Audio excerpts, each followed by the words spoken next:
Good morning, Haki FM Oasis of Justice. It's now 3 minutes past 9 a.m. Arise and shine. It is the 3rd of March 2022. It is yet another beautiful month to achieve your goals and all those things that you had written beginning of this year in your resolutions. My name is Judy Mora, and today I'm extremely excited because I'm not alone in studio. I have a beautiful guest with me, and we will be doing the 2 hours with today. So please kindly introduce yourself.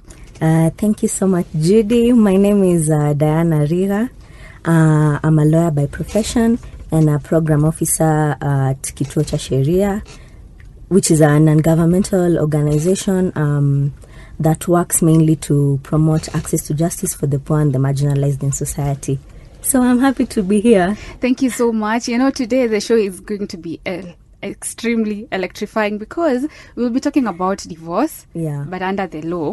Si zile zenye mmezoea pale. Like, you know, everyone has a notion of what divorce is. Mm-hmm. So we are here just to inform you what the law says about divorce. But just before that, we'll also be telling you, we'll be talking about marriages. We want you to understand the types of marriages. So if you have any question, remember our WhatsApp line is 0799387 That is where you can join us from. But in the meantime, continue streaming hakifm.or.ke, and then you can ask us any question and join in our today's discussion. Please remember, this is a law and justice show, and like we're always telling you, if you must enjoy yourself, remember to do it responsibly. If you must take that alcohol, remember, don't drink and drive, because at the end of the day, you'll be endangering yourself and other innocent people. My name is Judy Mora.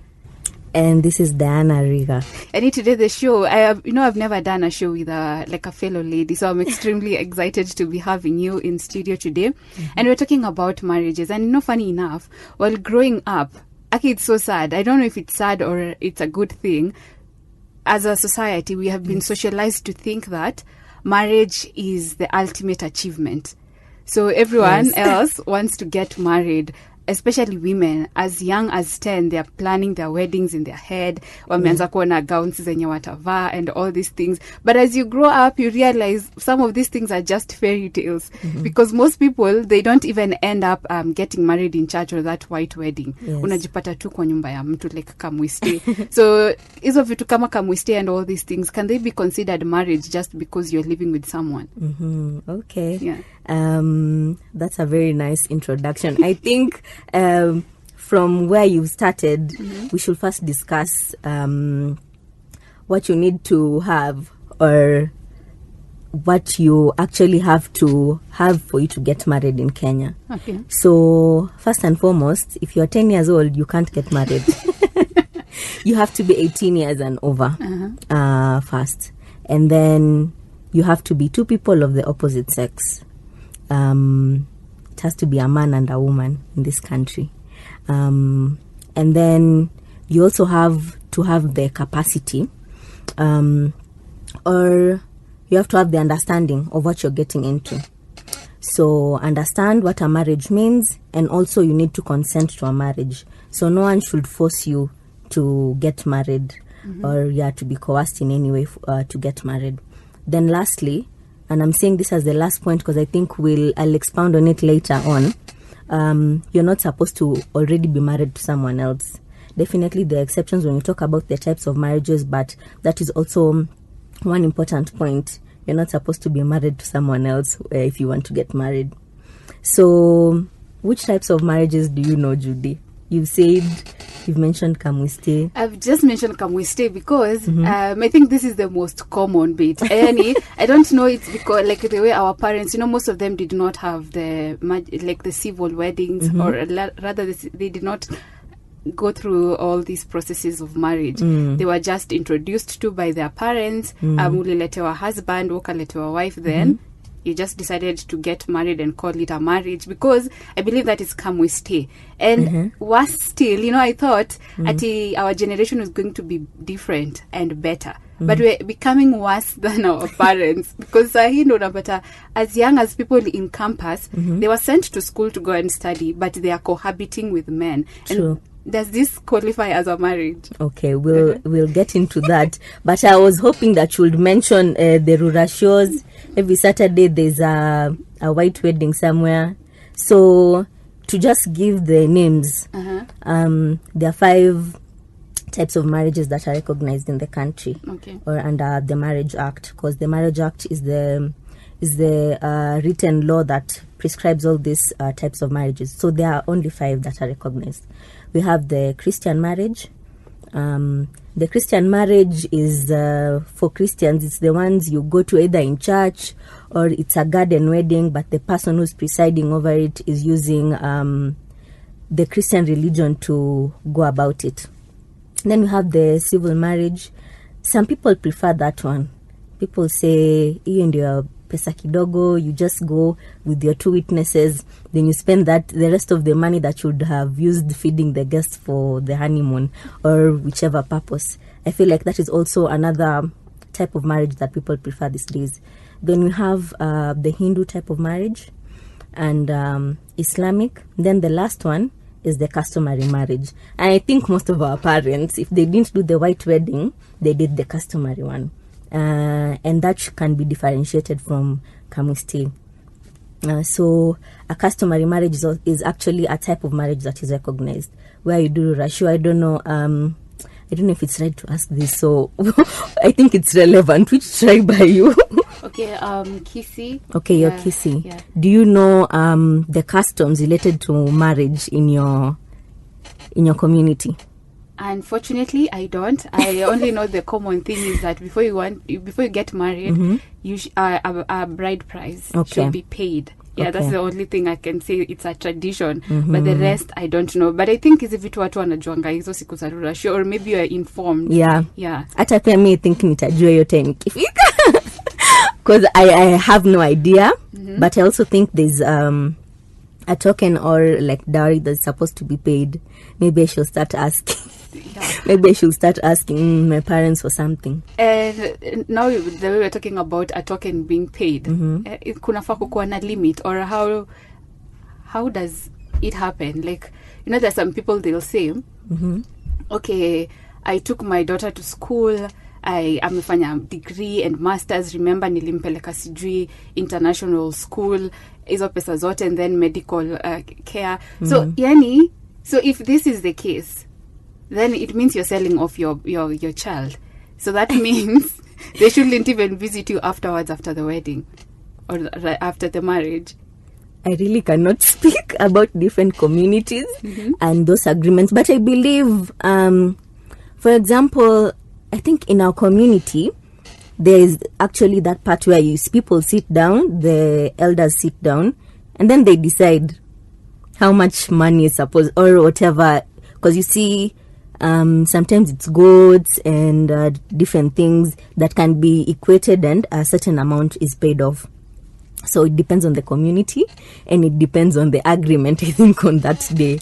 Yeah, so it varies. But yeah, so I'm asking because remember today we'll be talking about marriage and divorce, and that's why we first need to discuss like what marriages are and the processes and customs involved in them, so we can talk about divorce, because a lot of issues arises, especially for the bride price during divorce. Unasikia one person says that because I married you this way, now you have to return my bride price and stuff. So you can SMS us or WhatsApp us on 0799387613 to join in today's discussion. This hour we'll be talking about marriage. Then as from 10, we'll be talking about the divorce bit. So you can tell me, like, how much do you think a woman is worth? Like, how much will you pay for bride price? And in the case of a divorce, are you going to take that money back? Hii ni Haki FM, Oasis of Justice. It's overwhelming, and I can see on our WhatsApp, Fred Wanyonyi saying, I'm tuned in from Kigali, Rwanda. Nice show.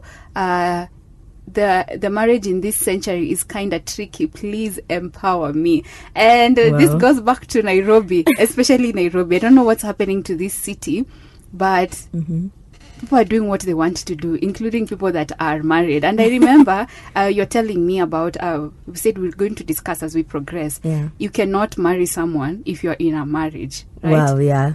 But there's some people that are still doing this. So is this illegal? Okay. For the types of marriages that we mentioned, the Christian one, Civil and Hindu, they are monogamous in nature. Meaning, if you marry someone using or going through those 3 types of marriages, you cannot marry someone else till death does you part. Alternatively, you can divorce. So you lose capacity to be able to enter into a valid or a legal marriage to someone else if you got married using those types. But for customary and Islamic, those ones are polygamous in nature, or we can say potentially polygamous if that's the first person that you're marrying. So for Islam, we know a Muslim man can marry up to 4 wives, and definitely there are requirements or conditions you have to fulfill, but it is polygamous in that way.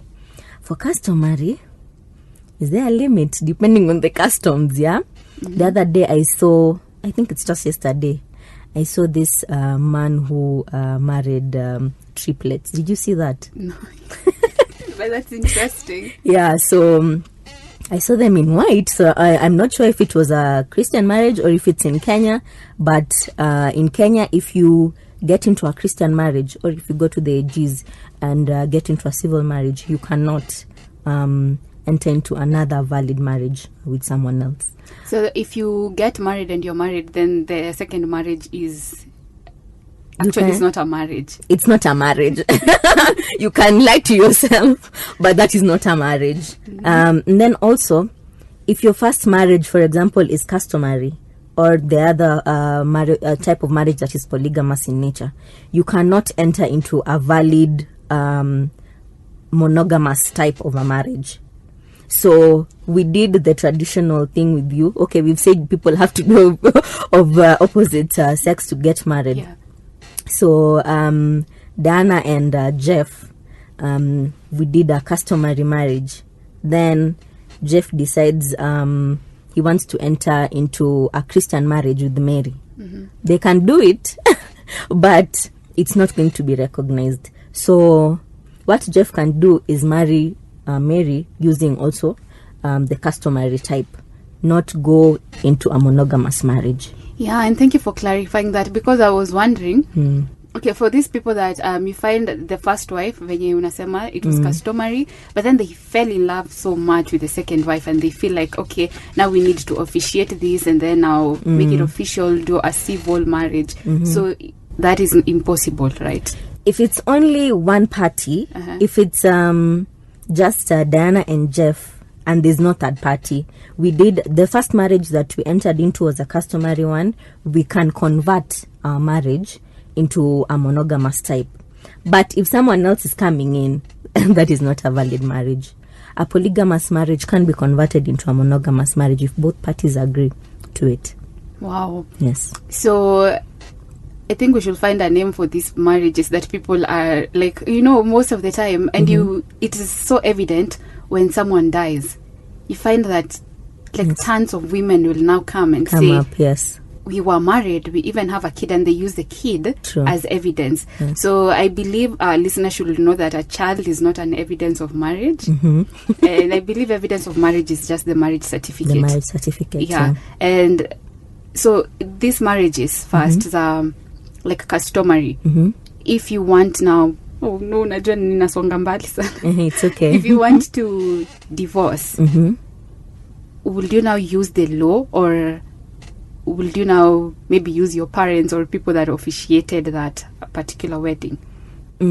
A customary marriage is equal to all the other types of marriages, especially because first there's a requirement under the law, and I don't think many people know this. There's a requirement under the law. After 3 months of conducting the customary practices, you're supposed to notify the registrar and get a marriage certificate. All marriages are supposed to be registered with the registrar of marriages. So after you do that, definitely if you want to divorce, you will go through the legal process of divorce like any other type of marriage, because they are the same. But you see, when you use customary marriage, there are those customs that also apply in terms of divorce. As you had mentioned, some people say urudishe bride price and things like that. Yeah, but it is important to follow the legal process because that is the formal process of actually dissolving a union. Yeah. So now I believe umesikia. So as we continue, if you with this discussion, if you've not yet registered your marriage, please make sure you do that, because that is the right thing to do in case of a divorce, or even worse still, in case of death. Remember, you can also join us in this discussion on 0799 387. That's our WhatsApp and SMS line. But you can also talk to us on our social media platforms. You can find us at Haki FM1, that is Twitter, and use the hashtag Law and Justice. Then Instagram, we are at Haki FM1. Facebook is also Haki FM1. And while you are at it, please do not forget to like our Facebook fan page, Haki FM fan page. Judy, there's something that you had mentioned on Kamuste previously. So I'd like to go through it a bit. I'd mentioned the types of marriages that we have. Just a recap, we have a civil marriage, customary marriage, a Christian marriage, an Islamic marriage, and a Hindu marriage. So hapo ndani hakuna kamusti kwa the types that I've mentioned. However, when there's a problem, especially when a person dies, mostly the husband, you find those issues now come up of somebody saying, you know what, I was a wife, we've lived together for such a long time, so this man was actually my husband. So what the courts do, because as I've mentioned, kamusti is not a type of marriage. But what the courts usually do is examine those facts, and they presume a marriage. So presumption is a matter of fact, not a matter of law. See, they have mentioned the types of marriages under the law. A presumption of marriage is just a matter of fact. Iko ama haiko. So the only time when the law is involved in presumption is if it has excluded something. For example, I had mentioned that you can't enter into a marriage if you're already married in a monogamous marriage. So you can't say we're in a come we stay or we were married, but I am already in a Christian marriage with someone else, or I went to the Jews and I'm in a civil marriage with someone else. So because I lack capacity to actually enter into a marriage. So that is the only time when the law is involved. Otherwise, it is only a matter of fact. Is it there or not? You see, it is a fact that the sun rises in the east. It doesn't change. So is it there or not? So in these cases, what the court looks at, or what needs to be proved, is that there was qualitative and quantitative cohabitation. I will expound on what that means. When I say qualitative, I mean long term. I know your next question, Judy, will be how long? How many years? I just want you to just finish read your first, mind. Yeah. I can't pinpoint and say 2 years, 3 years. It depends on the facts of the case. But it has to be qualitative in terms of long term, and then quantitative. Quantitative meaning the cohabitation must have substance. That come with stay must have a substance, so that you can be able to differentiate that from a friendship or just a concubine. So examples that I can give is, you're supposed to have children with this person, have a joint business, maybe you took a loan together. The community members, if you bring them to court as witnesses, they'll say, Mama nani na baba nani, au si wameoana. Not because they attended your wedding or anything, but the reputation that you've shown. Another example of a particular case that I can think about is the deceased or the husband to the woman who had filed a case in court had listed this woman as a next of kin. Yeah, and in the insurance documents that usually fill at the office, he had listed this woman as wife and their children as children. So you see, that shows that relationship is more than just a friendship. Yeah, it's more than girlfriend, boyfriend.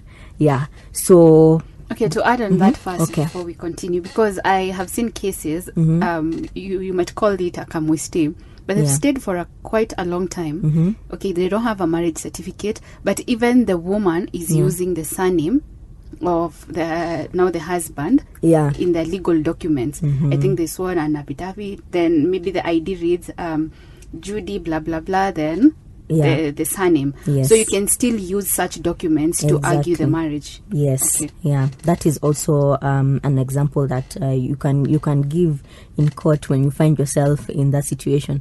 But for our listeners, at least now you know the 5 types of marriages. Yeah.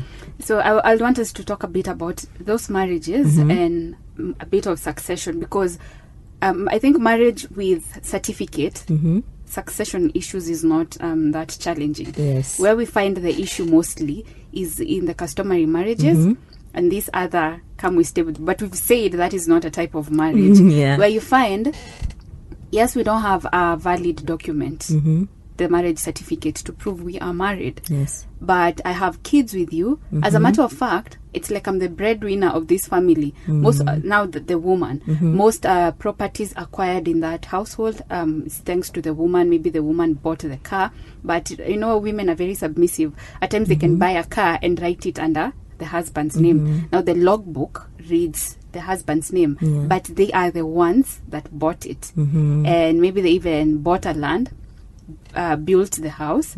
So when it comes now to separation or the divorce bit, how Now we are moving to I'm just trying to understand a bit Okay. about the succession bit.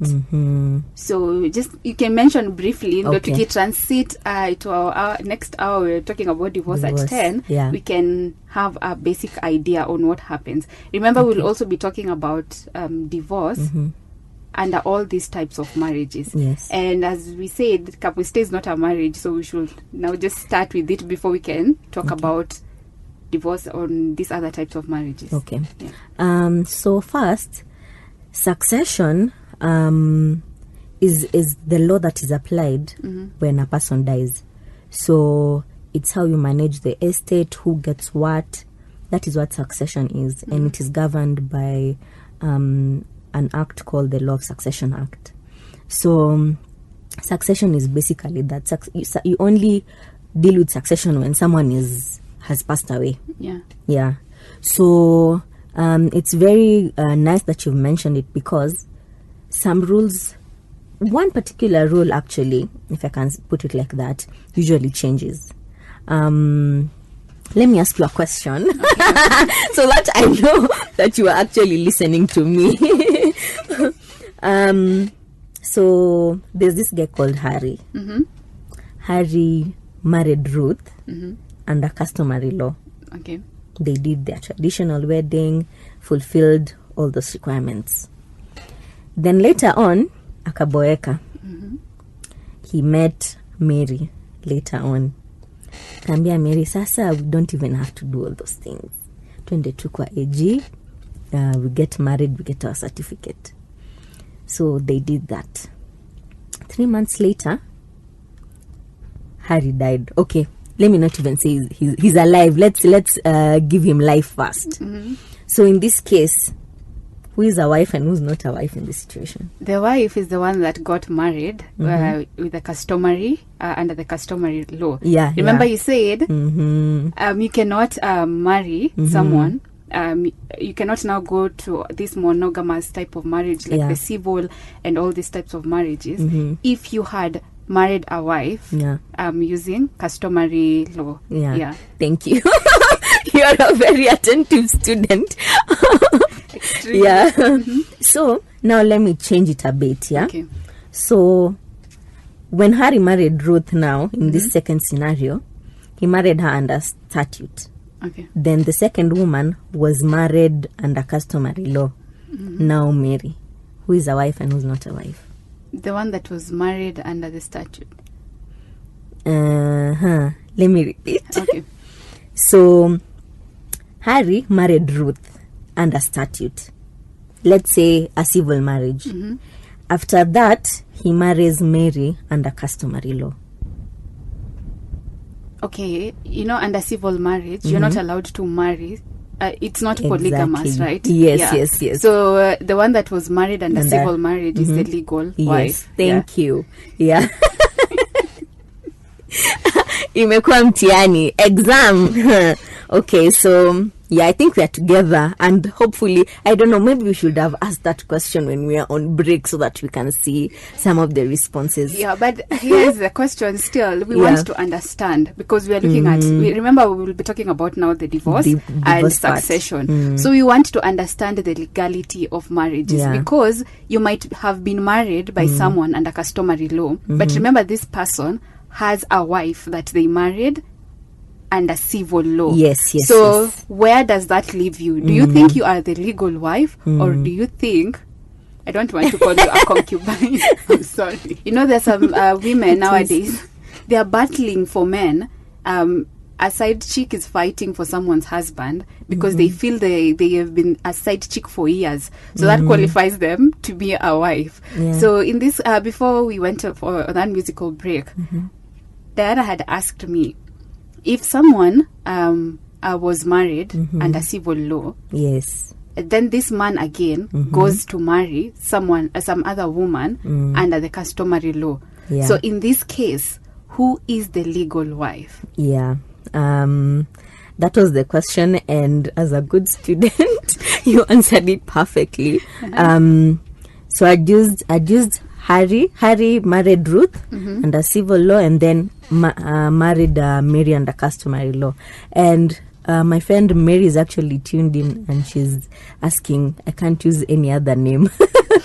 I'm using her as an example. So, yeah, you are right that Ruth, who was married under civil law, is actually the wife in this situation. Yeah. However, if Harry dies today, as I'd mentioned, when a person dies, the law that applies is the law of succession. Yeah. So things are going to change. Mary will also be a wife because she was married under customary law. There's a section in the Law of Succession Act, that is section 3.5, that protects women married under customary law. So it says, if a woman is married under customary law and her husband enters into a marriage in a monogamous form, either previously or subsequent to her marriage, for the purposes of succession, this woman married under customary law will still be a wife. That is, I don't know how to take it. I'm thinking like a wife.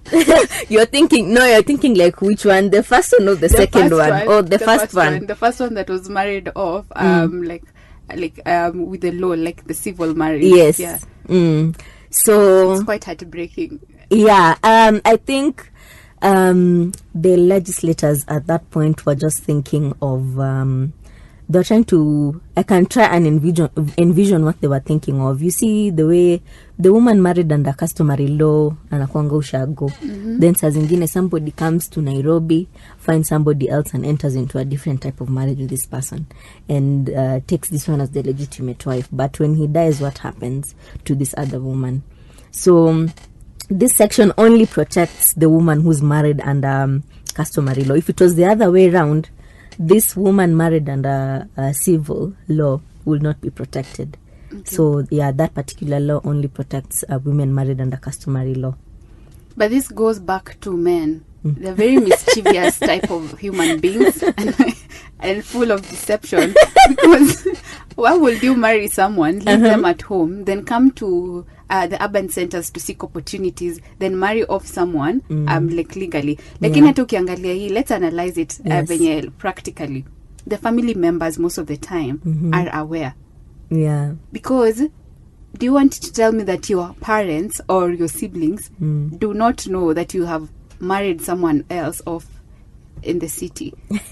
They do know. I do not know. I cannot speak for those family members.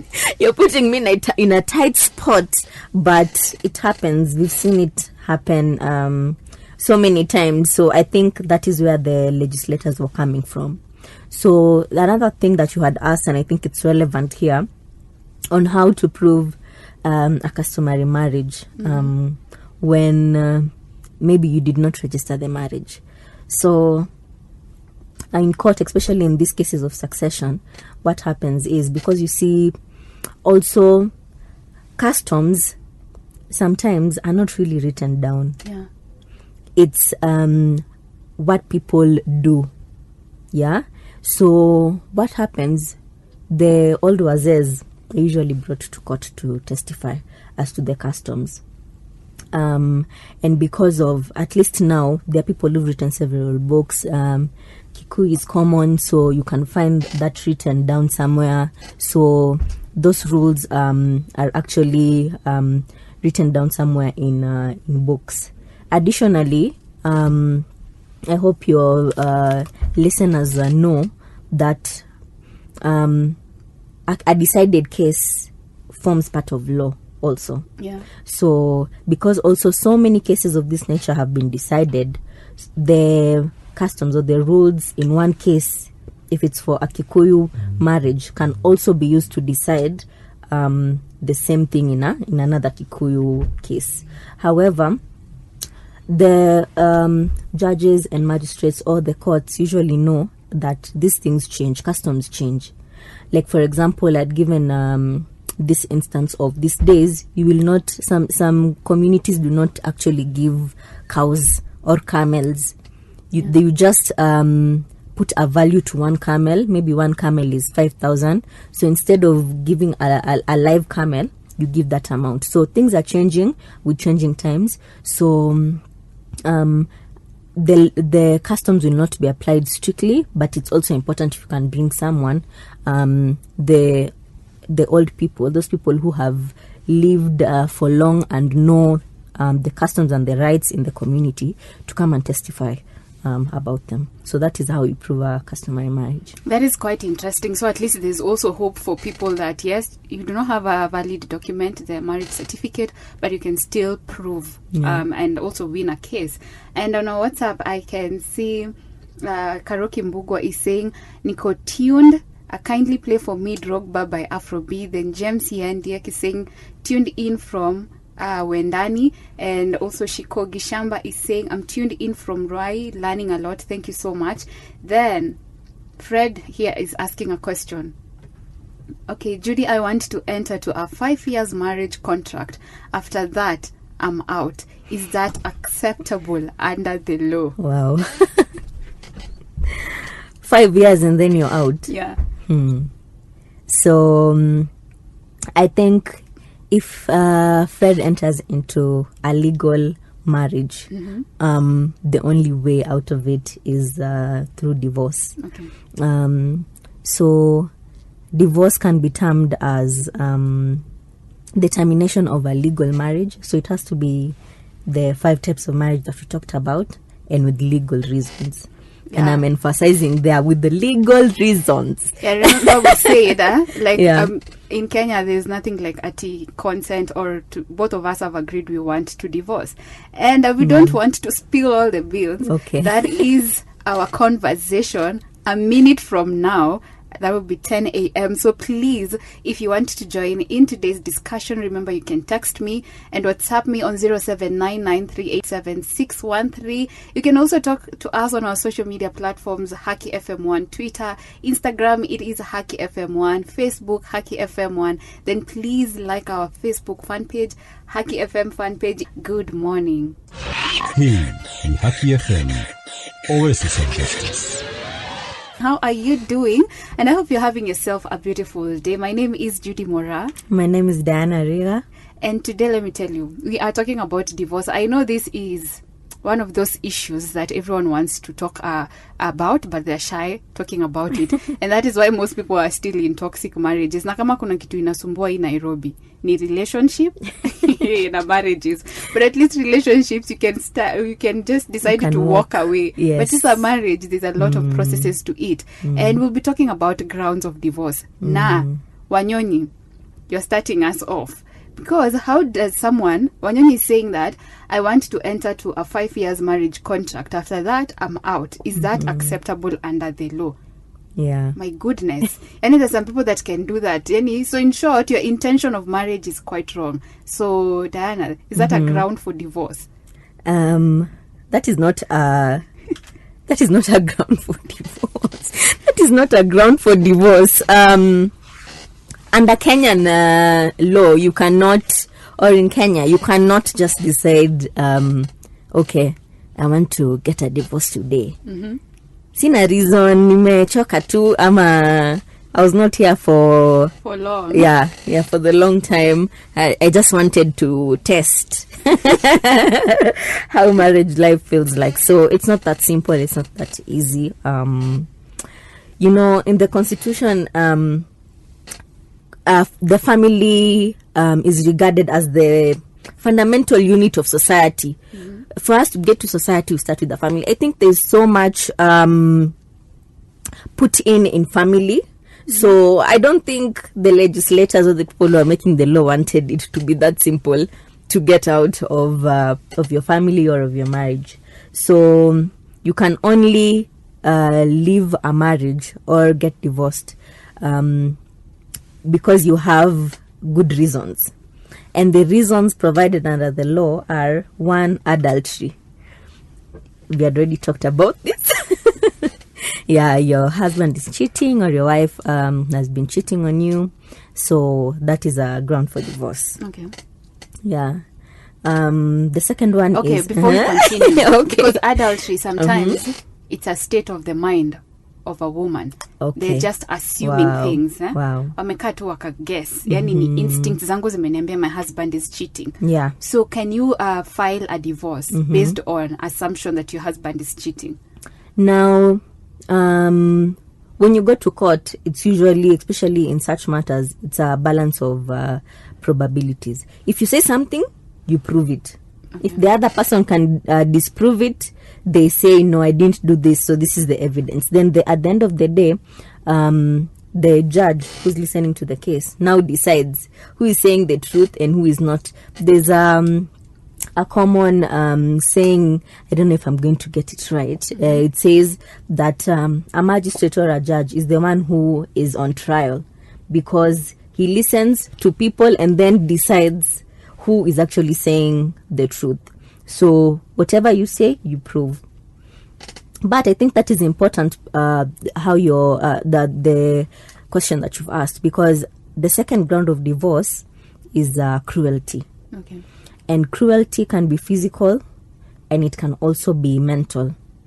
And I can explain this by just saying it is how one spouse behaves and the other one feels in their mind that it is not safe for them to continue that relationship. So you feel like it endangers your life, it endangers your mental health or your physical health. You can use that as a ground for divorce. So maybe my husband is not actually cheating or I do not have evidence, but there's a way that he's treating me. And I feel like it is not tolerable anymore.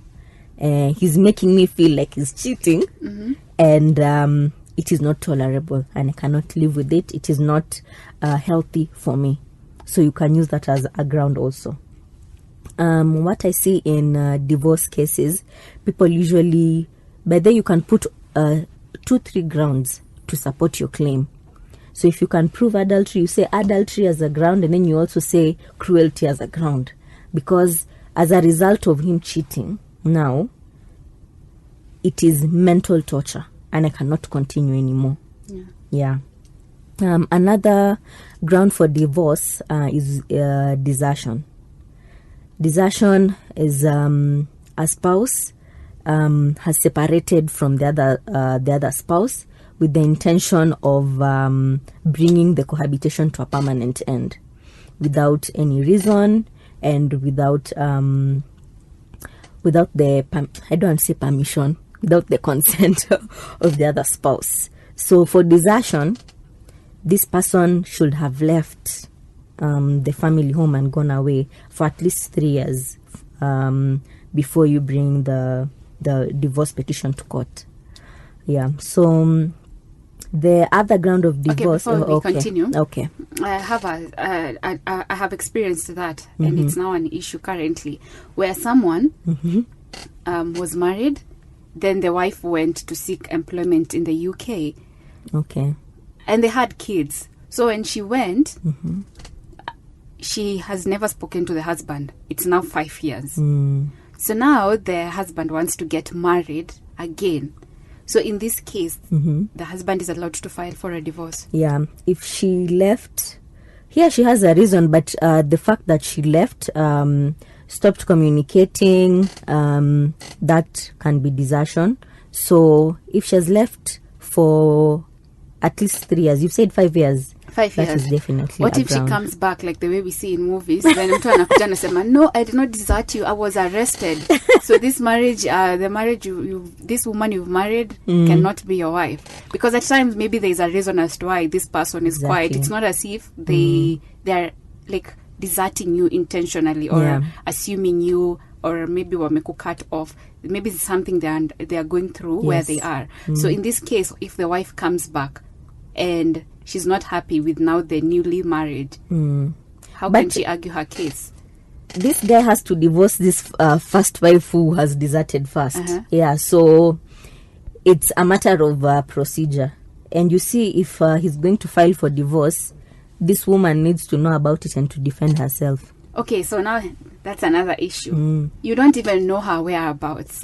Like, how do you even like give a notification of a divorce to someone that you are no longer in communication? You don't know if she's alive or not, but the number that she keeps on using, when you call, she does not answer. But at times you can see her online, but she still ignores you.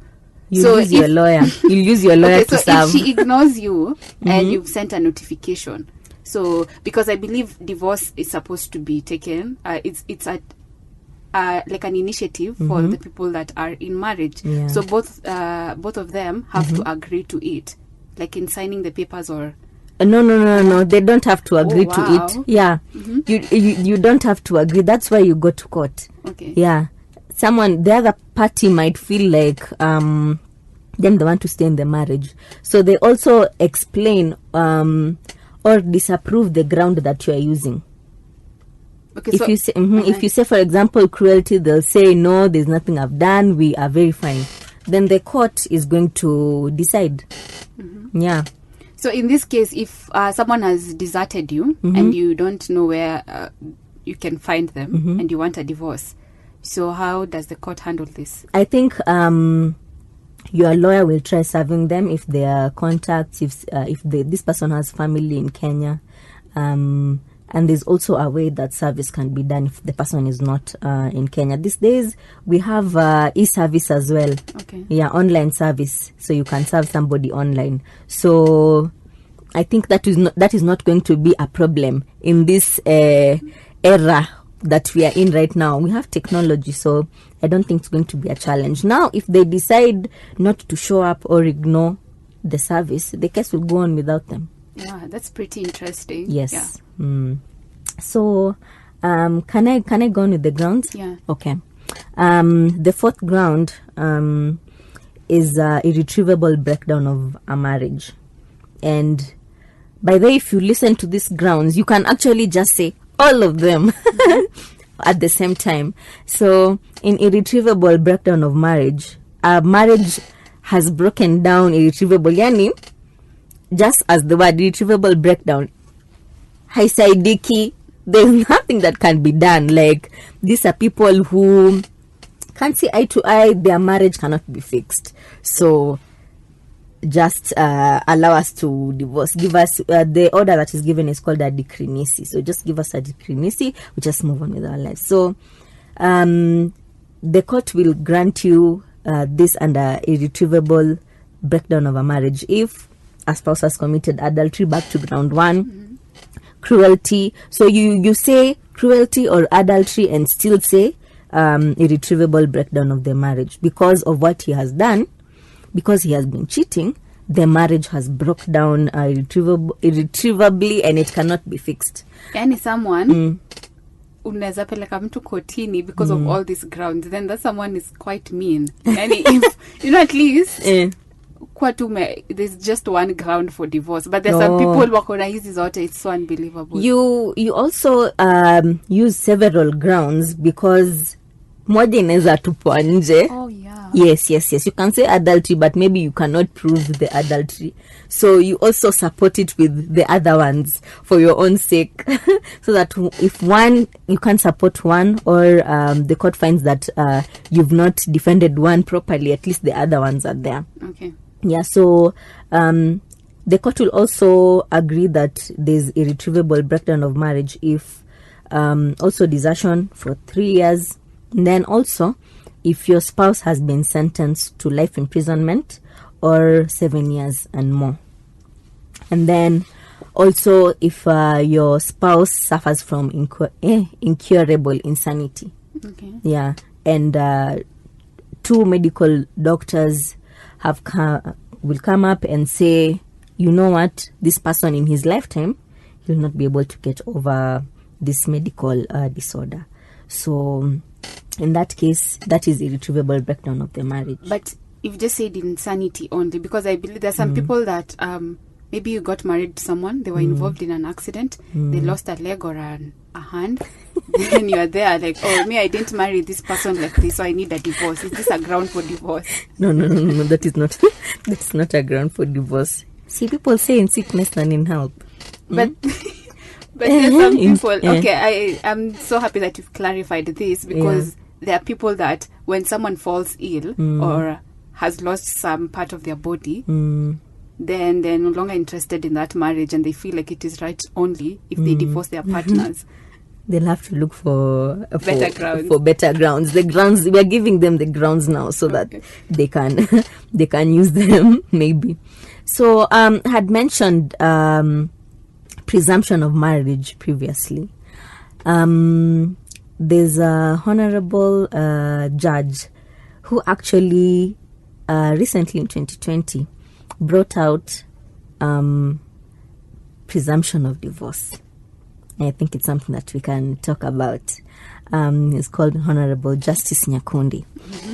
In deciding a case called Re-Estate of Jacinta Njoki Okoth, he said that divorce is not just the filing of a case so that you can be given a decree nisi. As I mentioned, decree nisi is that order that you get at the end of the divorce proceedings. Okay.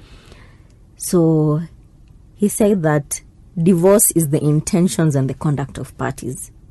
How are the parties behaving? Are they acting like they don't want to be in a marriage anymore? Are they acting single? So, for a presumption of divorce, the honorable judge made it clear that this person who is being presumed to have been divorced should have acted in a way that shows that they have no intention of going back to their spouse. They need to show from their actions that they have moved on permanently. So, for example, you've deserted, and also in this case, the woman, she passed on, but during her lifetime, she had deserted her marriage, went on, started a life with someone else, come with stay with someone else. They had children, joint property, all those things. So the judge was saying, you cannot come and claim you're the husband, because during her lifetime, this woman behaved like as if she did not want to come back to you completely. She had moved on with someone else. So the judge presumed her to have been divorced because of her conduct. So it's pretty interesting. And then also the judge said presumption of divorce needs to be distinguished from adultery. Because you see, adultery, you're cheating but you're going back. Yeah. For a person to be presumed divorced, this person should show that they have no intention of going back ever. Okay. Let me tell you, that's pretty interesting. And I believe from this discussion, kuna watu najua mnajishuku. Yani, if someone can take you to court today, Hizo grounds zote they can use on you. So please join on our discussion on 0799387613. That's our WhatsApp and SMS. And on our WhatsApp, Karoki Mbuko is saying, is it expensive to file for a divorce? But we will be telling you just that in a few. This is Haki FM, Oasis of Justice. We are on fire too here in studio. We're trying to tell you matters divorce, and we have one Paul Kauku saying the show is lit. At least known as someone else is confirming that we need fire extinguishers here, or else you're going to burn this show down. Also, continue streaming hakifm.or.ke. It is the 3rd of March 2022. The month is yet young, so you should remember we're always advocating for start your day right. You should also start your month right. Whatever didn't happen for you in February, achana na mambo ya February. Ka ukubaiwa flowers February, try March. Kubaiwa flowers. Good dress, poleni. But we said, do you believe in self-love? I do believe. So kwa nini uwezi enda pale to shop pale City Market, and you know a rose flower City Market is just 10 shillings. You can't be serious. For real. You see, watu fail kujua hizi vitu. It's ignorance. So you can buy a bunch of flowers for yourself for only 200. Then ile bouquet. Then go and buy yourself a chocolate for only 150 bob. Do you know how well you'll have treated yourself? No, ukitoka hapo, like the standards are measured. So even if you must get into a relationship, if you can treat yourself better, then it means you want someone to treat you even better. So if they can't meet that standards, automatically you drop them. Nimesikia. Yes, and you will not find yourself in this situation where now you want to get divorced. Because some people get married thinking someone will change. Alafu, wakiendelea kukaa pamoja in marriage, they realize, oh no, I think this is the biggest mistake I made. And this person is not right for me. So I just want to divorce them. And they said that's also a ground for divorce. Mtu anafeel maybe this person is cruel to me. Yeah. Right? Yeah. We also said another ground for divorce is desertion. We talked about adultery. Yes. Yeah, and so many things. So, but now, first I want us to answer James Karoki. James had asked us, is it expensive to file for a divorce? Okay, before we answer James, I think it's quite fair to respond to James Yen. That's another person known as James. I think all my listeners are known as James. They're called James. Okay. Remember we had asked about story of civil marriage and customary. So if you are married under civil, and then your husband goes ahead to marry another woman under customary marriage. So under customary law, so which person or which wife is the legal wife? And we said that mwenye ameolewa under customary, like civil, is the legal wife. So James is saying, understanding is the best way for two of them. It's life-changing. That is the problem. So understanding in what the women cannot understand each other because they do not even know each other. You see, so I think here it's the fault of the man. But remember, the woman that was married under the civil law, that is the legal wife. Because this other one, but he said at least they are protected, both of them, in terms of succession. Yeah, I think that's where he's coming from. Akisema they just need to understand each other. At that particular point of maybe divorce, but it's good that your show is assisting your listeners to actually understand what is legal, so that they do not find themselves in such situations where now you're saying wacha tuelewane. I also see Mr. Mukoya Eric is answering Wanyonyi, and Wanyonyi, please listen. Marriage, ukiingia into a marriage for 5 years because you think it's a contract, then that's invalid. And Mr. Mukoya has just said that is a business contract. It must have consideration. We've talked about the grounds for divorce, and we didn't say anywhere that it was a contract. No, marriage is not a contract. Then Joe Lugs is saying, Judy acha chocha maua hayo unasema ni tao mbili. I'm just saying, people are perishing because of lack of knowledge. Go to City Market, hapo kuna kuangana maua.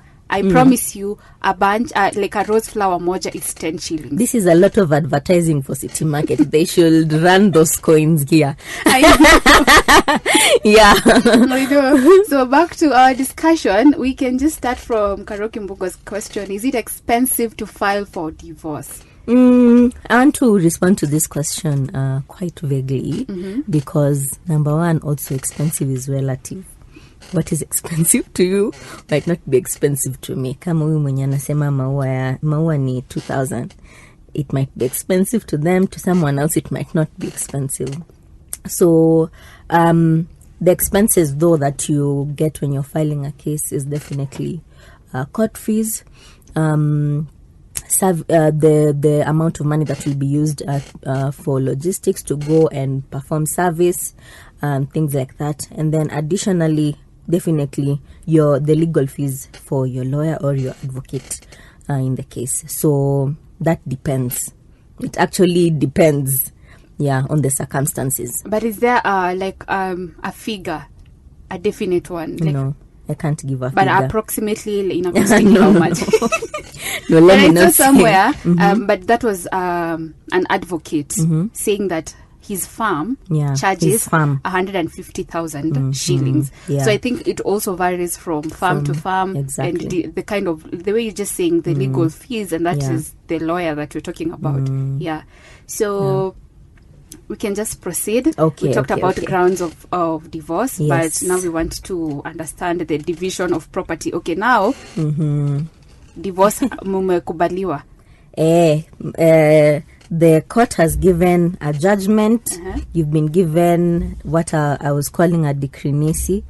You're given a decree nisi, and then after 30 days or 60 days, depending on what the judge says, that decree is made absolute. So now you get a decree absolute. I think the court gives you 30 days. Mneza sikizana. Gives you 30 days ama 60 days. In that period of time, you can go back and say, okay, now let's continue building our family. But if you're very serious, after 30 or 60 days, depending on the amount given by the court, that first decree that you're given is made absolute. So at that point, you're actually divorced from this person. So from there, now you can divide the property that you've acquired together and all of that. So there was this client of mine that came to our offices, and she came. It was a lady. She came with her children, and she told me, "You see, I don't like how my husband is managing our property. Ni kama hata achia kitu yote watoto, because he drinks a lot. If he does not have money, he sells property.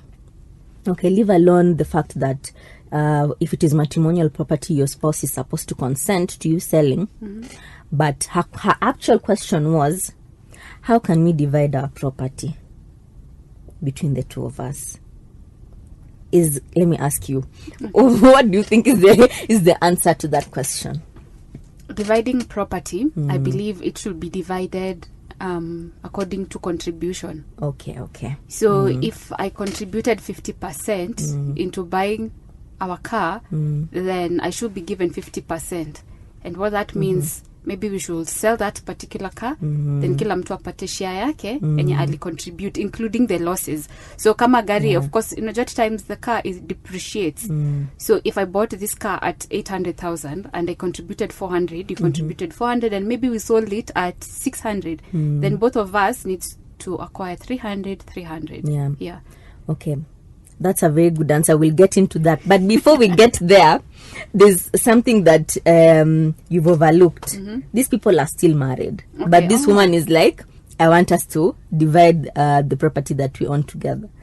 Now you see, you can't. So I told this client, there are two options. Okay. Divorce him. After divorce, you can divide the property. Alternatively, oh wow, so you cannot divide a property when you're still in marriage. You can't. Okay, nice. You can't. That was the point. I guess where I lost it. Yeah, that was the point. So I told her, it's either you divorce this guy, alternatively, just wait for him to die, and then now you can inherit. Yeah. So it's a funny story because she said, I'm a divorce easy. But anyway, so that means that property cannot be distributed. Like they cannot divide the property that they have together as a couple or as a married couple. But seem to divorce. Do you know? Well, this is the most interesting bit. Someone I know was married. Then he ended up buying everything in that house. And quite unfortunate, the only thing that man had bought in that house were cooking pans. Okay. Even the vehicle that Anna drive, it's the wife that bought it. And this person still has the audacity to disrespect the wife and be cruel to the wife. Cruelty, in this case, if you're listening to me, please remember, if you want to get divorced, you're going to receive that which you contributed. So my advice too would be, don't wait for that person to die. Just get a divorce for the peace of your mind. Yeah, I think, let's talk about contribution a bit, when it gets to that point of division of property, for matrimonial property is property in which maybe it's the matrimonial home or where the family home or the family homes are, the household items there, or joint property in the title maybe of the land. Both names of husband and wife are there appearing jointly. It's a joint ownership. So, and this property was bought during the marriage. That is matrimonial property. So for that property, it will be divided according to contribution. Then we have property that, for example, you came into the marriage with. Right now, Judy, you are working, you're independent. So you will see a very prime property along Gong Road and say, yeah, I can move this and this over here and buy this. Right now you're single, so 5 years down the line you get married.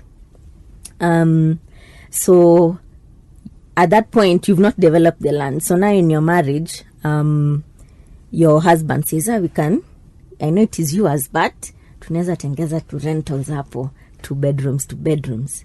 So he gives you now the money for the rentals, then you also contribute.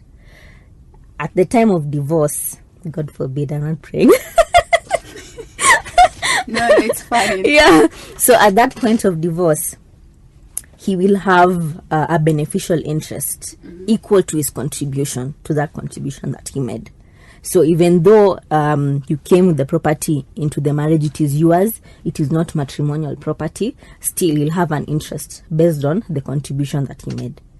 And this is the interesting part about contribution. The law provides that contribution is monetary and non-monetary.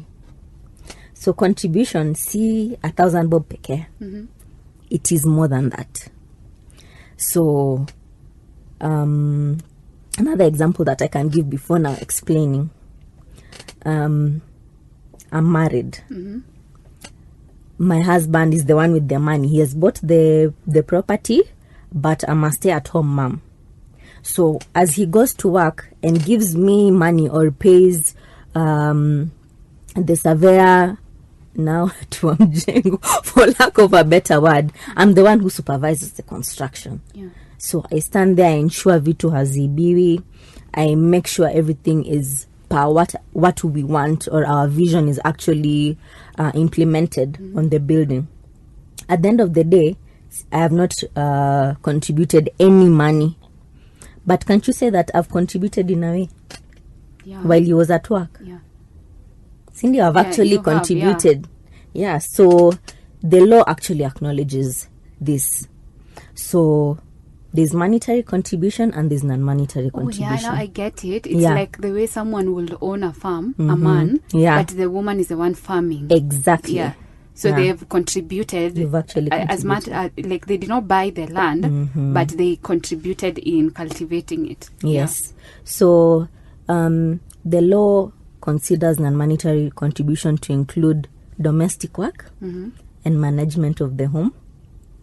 Childcare is contribution. Oh, wow. I feel like we needed a man here. Because now we are just agreeing. But it's true. Yani, I will actually say, Yeah. because most people, like most men, will come at home in the evening. Maybe they find the house untidy, quiet, or maybe the wife has not yet cooked, and they'd be like, umeshinda ukifanya nini the whole day. Yeah. But house chores and taking care of children, It is actually a lot of work. It's actually a lot of work. Yeah, extremely. it is. Yeah, and people should know that, and that is why I think some men that understand that concept, they even give their women an allowance to stay at home, because remember, even if you didn't have this wife, you would have hired a house manager, Exactly. right? So meaning they're managing your house, and that is the way you're saying, non-monetary contribution, which is nice to know that the court considers that. Yeah, actually the law, not only generally the court, because this is in the law, in the Matrimonial Properties Act. So there's actually a specific law that states that non-monetary contribution actually forms part of law. So I'd mentioned childcare, also companionship. Companionship is contribution. I guess an amen. I am in love with the Kenyan law. If companionship is a contribution, but it's true, because at times it's not easy. It is not easy. I didn't know the law is this exciting. Wow. It is not easy, yeah. Management of business, of family business or property, as I mentioned. And an example that you've given is also included. Farm work is also contribution. And now, as the discussion that we're having, you see, monetary contribution, you can specify and say, okay, it was 20,000. But non-monetary contribution cannot be quantified in money terms. Yeah. And it might actually be more than that 100,000 that somebody actually paid in cash or something. Yeah, so in these cases, each case is dealt with on its own basis, dealing with the unique facts and circumstances, bearing in mind the principle of fairness, so that it is just fair. Yeah, but yeah, that is the position. I'm really extra empowered. I hope I don't use this against someone, but at least now people are in a position to know that when we're talking about divorce, a lot is at stake, and a lot of things are analyzed. You cannot don't think that divorce will only favor that party that was pretty dominant, that contributed more, because there are some people that, yes, they have not contributed any money to that marriage, but they have contributed a lot, including in helping you achieve all those monetary assets that you're claiming are yours in that particular marriage. Yeah, so continue streaming hackifm.or.ke and join in our discussion on 0799387613.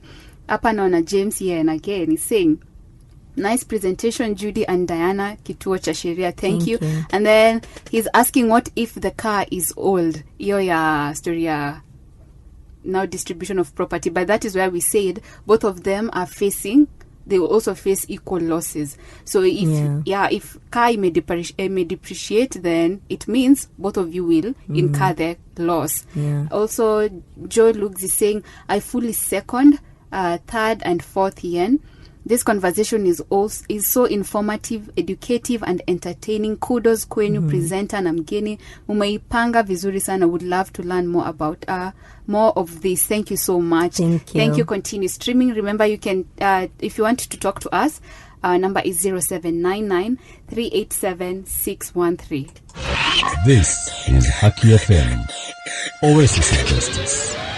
My name is Judy Mora. And I'm Diana Riga. Yeah, it's, and guy, my goodness, time inaenda. It's 8 minutes to 11. Yeah, and I think we should find another hour to continue this discussion, because it's pretty informative and I like where it's going. Because kama you are just joining us, imagine companionship in a marriage. That was the highlight. Companionship in a marriage is a contribution of marriage. So time watu wana argue divorce, time ya distribution of property, you can also argue that you give this person companionship. Imagine say alikuwa anatoka job ako stressed, unakuja unampea pole, unamsikiza. So you are contributing to his mental health. You are contributing to him being a positive person to go out there and work even harder. At least now I know it's not easy by the way.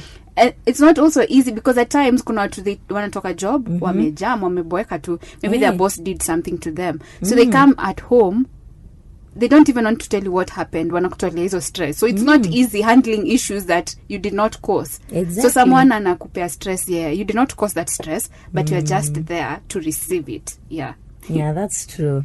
It's not easy. Coming to think of it, all those items included in the non-monetary contribution list are actually very heavy, very hectic responsibilities, like childcare. You don't sleep at night. Like your companionship. So definitely it's a good thing. It's progressive that we have them in law as contribution. So we've talked about grounds of divorce. Tumeona like some of those things that you can argue in court so that you are given the divorce.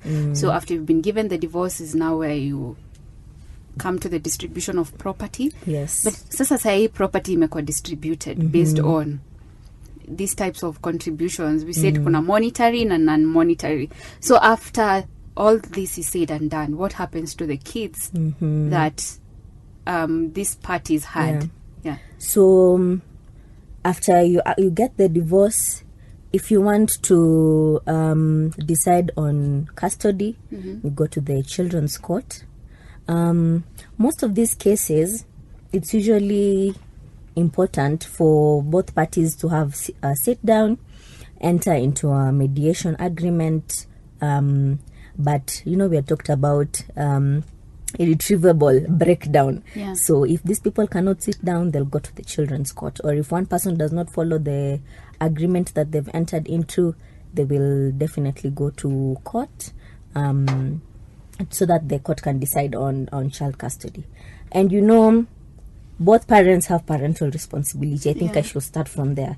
They both have parental responsibility. That includes providing for the children, also having custody of the children. But you see, there's only one who's going to have physical custody. Sababu watoto hizi toka Monday, buruburu, Tuesday, kileleshwa, ivo. So there's one who'll have the actual physical custody, then the other one can have maybe custody over the weekends, depending on what the court will decide or how the parties will decide. So the primary consideration in any matter related to a child, not only in terms of child custody, but in any issue involving a child, the most important principle or the primary consideration is the best interest of this child. So that is in the Constitution. It is in all laws that relate to children. The primary consideration is the best interest of the child. As a general rule, children under 10 years or 10 years and below, we call them children of tender years. They will go with their mother. That is just a general rule. We don't even have to go through the reasons. I think it is just, how can I say it? It's just there. You see, actually, it's because the mother can provide better that time, because most of this age, most of the children are still breastfeeding. They need their mother. They need that cuddling that the dad maybe cannot give. There's so much. Mtoto ni wa mama. I'm sorry to say, but it's true.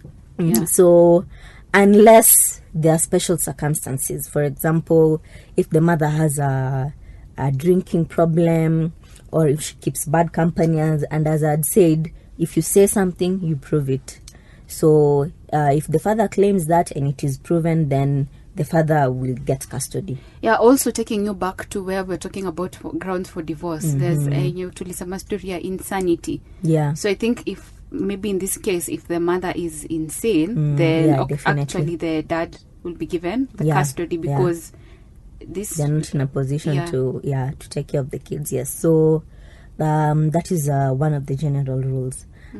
Also, a parent who can give a child good accommodation, if we put every other thing equal between the two parents, but one can give good accommodation, then that parent will have an edge over the other one who cannot.